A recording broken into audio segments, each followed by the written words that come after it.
はい、こんにちは、S さんです。こちらの動画では、リップルの最新情報や SEC 関連の情報について共有の方をしていきたいと思います。海外の方から情報の方を精査してまとめておりますので、ぜひですね、最後までご視聴いただければと思います。はい、ではですね、早速解説の方を始めていきたいと思います。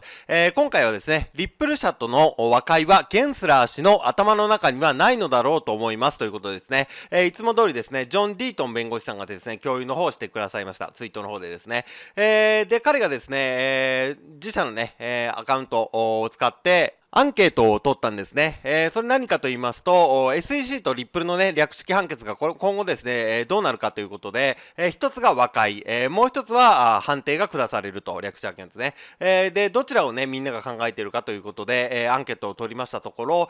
一応和解の方が 59.2%、40.8% の方が判決が下るといった形で、アンケートの方が取れたようです。このようにね、共有の方をしておりまして、1万8000票集まったらしいですね。で、その中で59% の人が和解になると。で、そのね、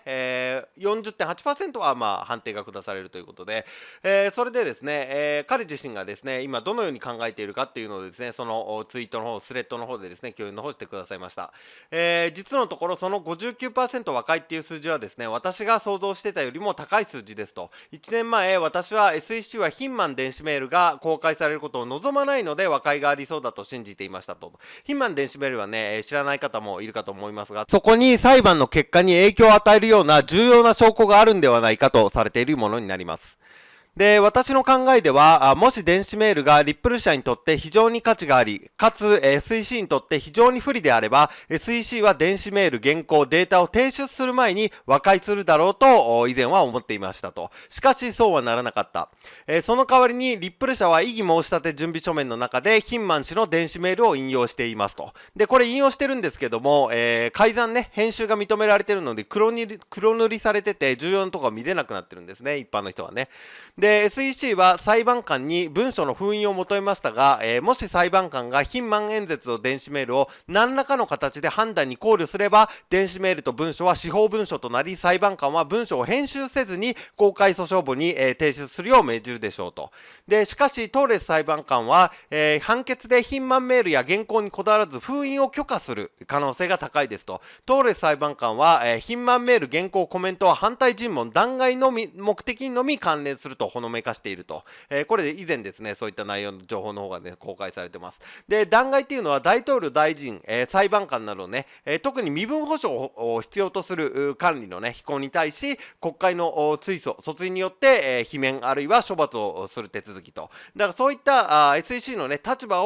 に対する罰則に対してヒンマンメールは有効ですけども、その XRP がね、有価証券かどうかっていうところに関してはまだわからないといった形になっております。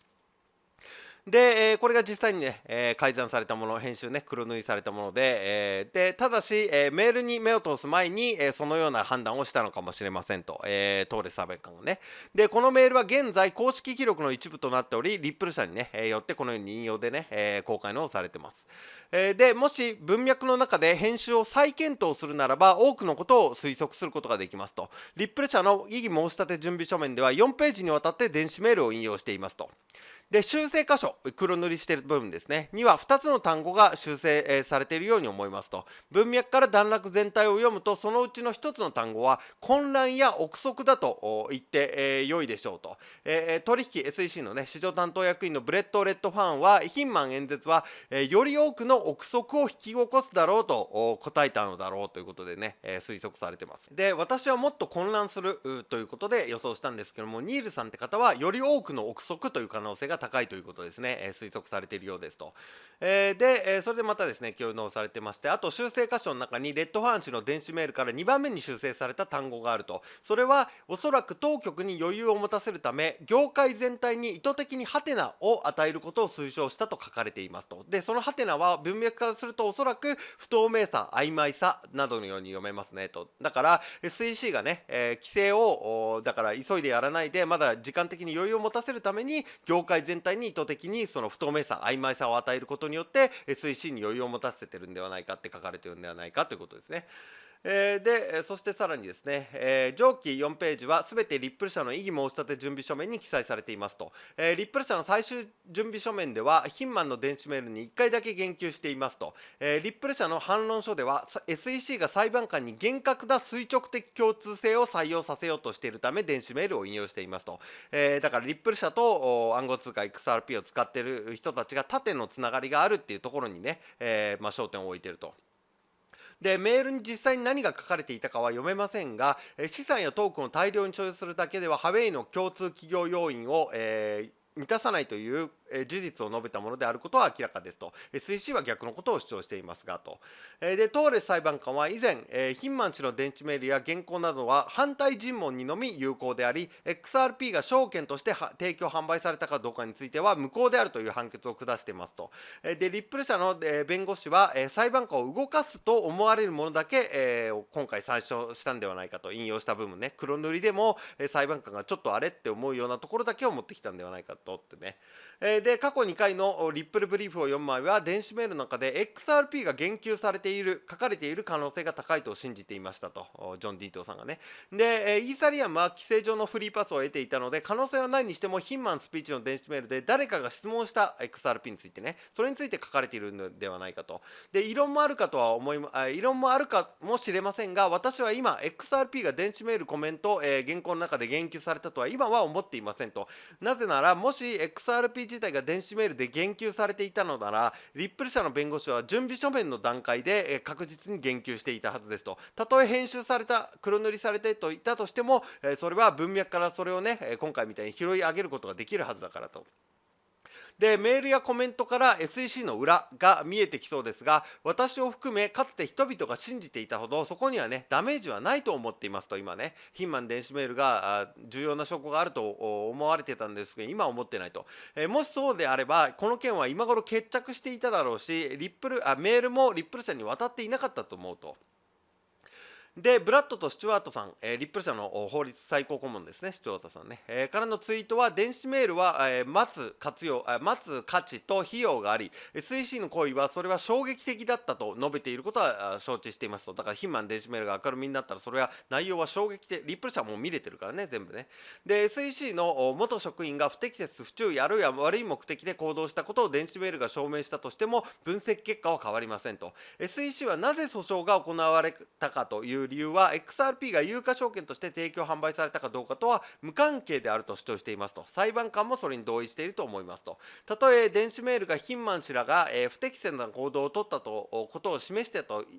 ていたとしても XRP を分析する裁判官の業務内容は変わることはないのですと。 SEC が他のトークンやプロジェクトの後を追ってきていることは明らかですと。それはドラゴンチェーンに対して DRGNS、ERC20 トークンですね、を有価証券と呼ぶ裁判を起こしていますと。で、SEC はいくつかの ERC20 トークンが、証券であると主張し、ワフィ訴訟を起こしました。ERC20 トークンはイーサリアムブロックチェーンによって管理されていますと。だからリップルだけじゃなくてイーサリアムネットワークに関連するトークンについても今ね、現状訴訟を起こしていると。で、ヒンマン氏はイーサリアムは十分に非中央集権であると述べましたと、過去にね。で、今回その見てください、再編集されたものをヒンマンの新しい試みが参照されているのが分かりますかと。ヒンマンの電子メールは他の訴訟当事者によって開示請求されることを確実にすると。だからリップル社だけじゃないんですね。だから ERC トークンで、イーサリアムブロックチェーンとしても動いているプロジェクトに対しても、訴訟が行われているから、彼らもね、またそこのヒンマン電子メールを開示してくれっていうことはできると。だから彼らはブラックベリー XRP が提案したように、この証拠開示を、受ける絶対的な権利を持っていると。で、ERC20 トークンがイーサリアムのブロックチェーンによって管理されていることを考えると、それらの訴訟参加者は間違いなくリップル社よりもこれらの電子メールを証拠開示として、入手する権利を有していますと。だイーサリアムブロックチェーンのね、ERC20 トークンのプロジェクトもそのヒンマンの電子メールを開示しろってね、いう権利はあると。言い換えればヒンマンの電子メールと原稿は XRP よりも ERC20 トークンに関連するものであると確信を持って主張することができるのですと。で、もしリップル社が公正な通知の欠如を主張できるなら、これらの ERC20 トークンも確実に主張できますと。さらに、これらの電子メールは審議過程秘匿特権や弁護士依頼者特権で保護されないというネット版裁判官の判決と分析がすでにあり、トーレス裁判官もそれを支持していますと。で、まとめると、SEC はいずれメールが公開されることをすでに受け入れたということだと思いますと。だから今ね、今回、リップル社にね、出さないでくれって言って、じゃあ和解しようとして和解しなくても、今後ね、また今度 ERC 二重トークンからね、開示しろって言われちゃう可能性もありますので、いずれはね、もう黒塗りしててもいずれは公開されるんではないかって SEC はね思ってるんではないかと。で、実際ブラッドのツイートではいずれ真実が明らかになった時、我々はショックを受けるだろうと言っていますと。で、リップルの件はヒンマン電子メールのせいで決着がつかないというのが今の私の意見ですと。で、私が思うに、ゲンスラーが和解する唯一の理由は他のトークンに対抗して SEC にとって悪い前例となる判決を避けることですと。だからリップルだけじゃなくてね、他のその ERC20 トークンだったり、他のブロックチェーンネットワークところはね、リップル社で負けたとしても訴訟はすることできるんですけども、そちらにとってのもう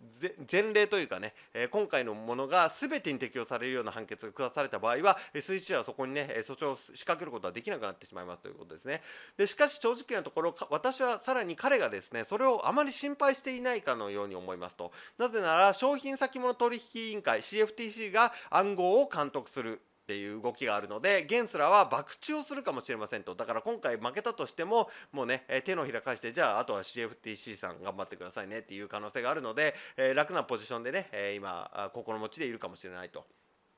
で、LBRY.com の判決は彼と SEC を強化したと思うということで、LBRY もね、同様、リップル社と同様 SEC から訴えられている企業になります。で、また、サムバンクフライドと FTX が暗号に対する彼の戦争で使用する弾薬をゲンスラーに与えたとか、信じていますと。だからこれも大型取引所で、ね、破綻したんですけども、それもね、力を与えていると。で、ご存知のように6ヶ月前、私は彼が非常に近い将来、取引所を訴えると予測していましたと。そして、それはさらに近づいていますと。まとめると、残念ながらリップル社との和解はゲンスラ氏の頭の中にはないだろうと思いますと。彼が和解して流通市場を含む現在及び将来の XRP 販売が非証券であるということを公式に同意するとは思いませんと。そして SEC がそう同意しない限りはリップル社も和解はしないでしょうと。したがって私はトーレス裁判官の決定が下されると信じて投票に答えた 39% の方に入っていますと。で、なぜ負けるという大きなリスクを負うのか理解できません。可能性は高いし、SEC もそれを知っているはずだ。なぜジョンは SEC が和解するよりも損失の高いリスクを好むと思うのだろう。確かに負ければ彼は職を失い、その分費用がかかりますということで、一般ユーザーの方ね、このスレッドに対してコメントされてまして、それに対してジョン・ディートさん答えられてまして、まずですね、ゲンスラーは本当に SEC が負けることはないと思っているかもしれませんと。で、リップル社が略式裁判で負けるだろうと考えている人はたくさんいます。その意見を持っている人の中には非常に賢い証券弁護士もいますと。第2に証券先物取引委員会への働きかけがあるので、彼は今回博打をするかもしれませんねということでね、答えの方されてます。という形で一応ジョン・ディートンさんの答えはですね、考えはまとめられているんですけども、今ですね略式判決の方ですね、着々と進んでおりまして、でジェームズ・フィランさん弁護士の方なんですけども、その方によると来年の3月くらいには、略式判決のね判決が下されるのではないかということでですね、予想の方されてます。で、僕の方でですね、一応情報の方は毎日、精査してまとめております。できるだけ動画もですね毎日配信できるように頑張っておりますので、よかったらまたね、次の動画、また別の動画もね、見ていただければと思います。はい、ここからはですね、宣伝になってしまいますが、限定公開安さん流ハイブリッド資産運用ということで、今仮想通貨で2万円の元手に10ヶ月で500倍の1000万円突破、現在専門知識経験不要の不労所得スターシステムを開発して、月利 20% 以上で資産爆増中、0から30万円稼ぐ秘密の裏技、爆発的に増やす自動売買システム、500倍に資産を増やすとメソッドですね。こちら僕の公式 LINE の方に登録してくださった方に、漏れなく全て無料でプレゼントしております。動画のね、概要欄、コメント欄にも LINEの登録リンク追加しておりますし、あとはね、元記事の一番下スクロールしていただいて、プレゼントの受け取りですね、クリックしていただけますと、LINE の友達追加の画面に入りますので、そちらからね、登録してくださった方に全てね、漏れなく無料でプレゼントしておりますので、よかったらこの機会にね、お友達追加していただければと思います。あとはね、今回の動画の内容でね、ちょっとわからないところがあったとか、もうちょっと詳しく聞きたいとか、あとはね、仮想通貨全般の質問も受け付けておりますので、何か気になることとかね、聞きたいことございましたら、LINE の方からお問い合わせいただければ、僕の方からですね、すぐ返答の方させていただきますので、よろしかったら、友達追加の方よろしくお願いいたします。はい、では長い間ご視聴いただきありがとうございました。